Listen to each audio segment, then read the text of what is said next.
29 September. In train to London.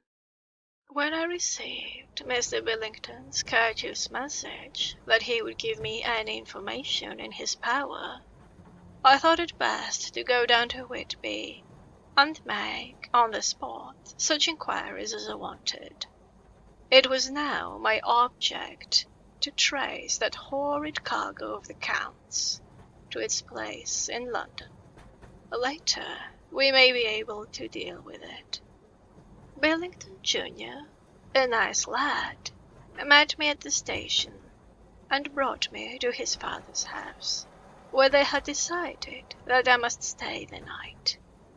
They are hospitable, with true Yorkshire hospitality. Give a guest everything, and leave him free to do as he likes.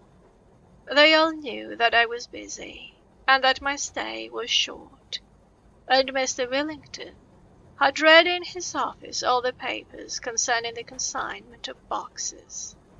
It gave me almost a turn to see again one of the letters which I had seen on the Count's table before I knew of his diabolical plans. Everything had been carefully thought out, and done systematically and with precision. He seemed to have been prepared for every obstacle which might be placed by accident in the way of his intentions being carried out. To use an Americanism, he had taken no chances, and the absolute accuracy with which his instructions were fulfilled was simply the logical result of his care. I saw the invoice and took note of it. 50 cases of common earth, to be used for experimental purposes. Also, the copy of the letter to Carter Patterson, and their reply.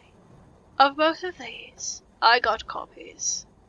This was all the information Mr. Billington could give me. So I went down to the port and saw the coast guards, the customs officers, and the harbour master. They all had something to say of the strange entry of the ship, which has already taken its place in local tradition. But no one could add to the simple description 50 cases of common earth. I then saw the station master, who kindly put me in communication with the men who had actually received the boxes. Their tally was exact with the list, and they had nothing to add, except that the boxes were main and mortal heavy, and that shifting them was dry work. One of them added that it was hard lines, that there wasn't any gentleman, "such like as yourself, squire," to show some sort of appreciation of their efforts in a liquid form. Another put in a rider that the thirst then generated was such that even the time which had elapsed had not completely allayed it.